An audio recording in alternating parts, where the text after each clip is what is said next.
Hey, what's up, everybody? It's just Charles Sebastian, and welcome you guys to another episode of the Dreamers Pro Show.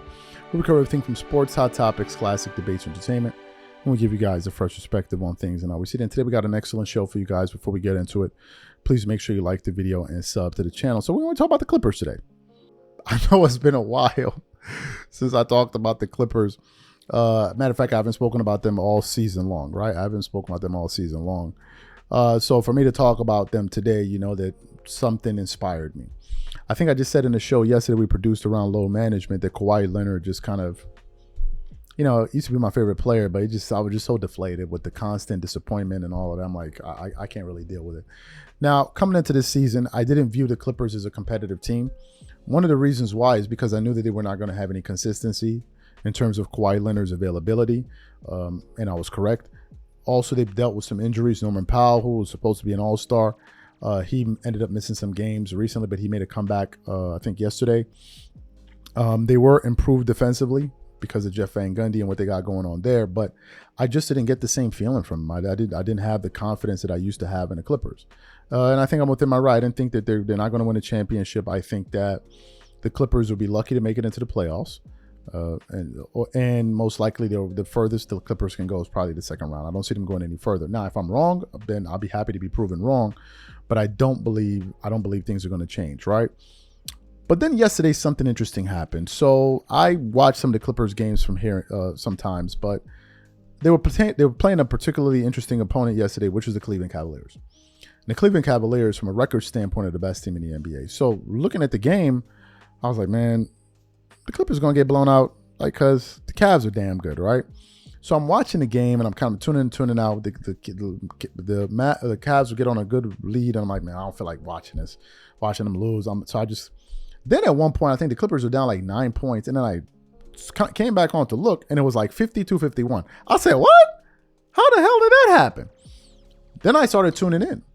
Then we got to the second half, and Kawhi Leonard started rolling. James Harden started rolling. Norman Powell started rolling. Ivica Zubac started rolling. And would y'all believe it? The Clippers ended up beating the Cleveland Cavaliers and securing their biggest win and most impressive win of the entire NBA season, which just absolutely left me speechless. And I'm like, we got to talk about it. But before we even get into that, today's video is brought to you by our sponsor, Game Time. One of the things I love the most is making unforgettable memories with family and friends. And one of the things I hate the most is overpaying for tickets only to find out that there was a better deal out there. That's one of the reasons I started using Game Time. Game Time is the easy go-to app for last-minute tickets to sports, concert, and theater events across 60-plus states in the US and Canada. Game Time saves me time, money, and stress by curating only the best deals, so I'm not wasting a whole bunch of time scrolling through overpriced tickets. Game Time Picks is my favorite tool. It highlights the best value seats instantly. No more guesswork, no more wasting time. For example, I'm very interested in the game between the Wizards and the New York Knicks. Here's what I like to do. I turn on all-in pricing so I know exactly what I'm paying for upfront. I check Game Time Picks to find out the most valuable deals. And finally, I pick the ticket I want. I choose between the cheapest deal, the great deal, or the amazing deal. Once you select the ticket you want, you can use their panoramic seat view to ensure you know exactly what you're getting before you buy. So take the guesswork out of buying tickets with Game Time. Download the app, create an account, and use code CLNS for $20 off your first purchase. Again, create an account and use redeem code CLNS for $20 off. And remember, whenever you support this sponsor, you're supporting this channel. Thank you. Okay, so let's get into the box score here. It was a high-scoring game, 132-119. Let's look at who. I mean, the Cleveland Cavaliers are really good. Like, let me just say that they had a lot of players in double figures. They had 1, 2, 3, 4, 5, 6, 7. They had 7 players in double figures, and they're really good, right? And I got a chance to really take a good look at them. They're good.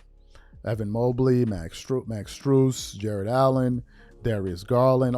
These guys are really good, and they execute very, very well, and they're really, really alert defensively. On the Clippers side, Norman Powell finished the game with 11 points. He's still coming back. Kawhi finished the game with 33. James Harden, bro. James Harden finished the game with 22 points and 9 rebounds. Ivica Zubac finished the game with 28 points and 20 rebounds, bro. 20 rebounds. Kawhi Leonard had 4 steals in the game. And it was just a great overall game. Bogdan Bogdanovic finished the game with 20 points off the bench. Derrick Jones Jr., he finished the game with 10 points. And it was just a very, very, very, very impressive win. And Coach Tyler wasn't even there coaching. He wasn't even there coaching. I think they said he was dealing with the pain in his back or something like that. But let's get now down to the nitty-gritty of things, because this loss is not going to impact the Cleveland Cavaliers one way or the other. Now they're just tied for losses with the Oklahoma City Thunder in the NBA. But in terms of the Clippers are still in a lot of deep you-know-what. Because even though they were able to win that game, and even though they won 4 games in a row, the Clippers are going to be in the play-in tournament. If you look at the NBA standings right now, which we want to show you, the Clippers are still behind the Wolves, Warriors, Grizzlies, Lakers. Okay, they're not going to move up to the 4th seed unless something catastrophic happens to the Lakers or the Nuggets. The Lakers have a 5-game edge on the loss column. Now, could they move up to the 6th seed and possibly miss out on the play-in tournament? It's possible. It's possible because the Warriors, who are in the 6th seed, only separated by 1 loss. They have 29 losses to the Clippers' 30 losses. Right? So they have wiggle room there. So right now, looking at the playoff picture, they're going to be in the play-in tournament right now. Now, if I look at the Clippers' schedule moving forward, who do they have coming up next? Yes, they're going to be in New York for the next 5 days. And shout out to New York. I'm going to be in New York real soon. Shout out to New York. I was so out of it. I'm like, yeah, I'm going to go to a Knicks game when I get to New York. And I realized, I'm like, yo, hold on. There are no games. It's going to be the playoffs. So I was like, all right, whatever. But shout out to New York, man. It's going to be good, real good to get back to New York, man. God damn, it's going to feel good to get back to the city. So the next team that they have coming up is going to be the Memphis Grizzlies. Now, that would be a game that they must win. They need to win that game, because if they can beat Memphis, then they're going to hand Memphis another important loss, which could help them climb up the standings. So they have Memphis. Then they have the Thunder. Good luck.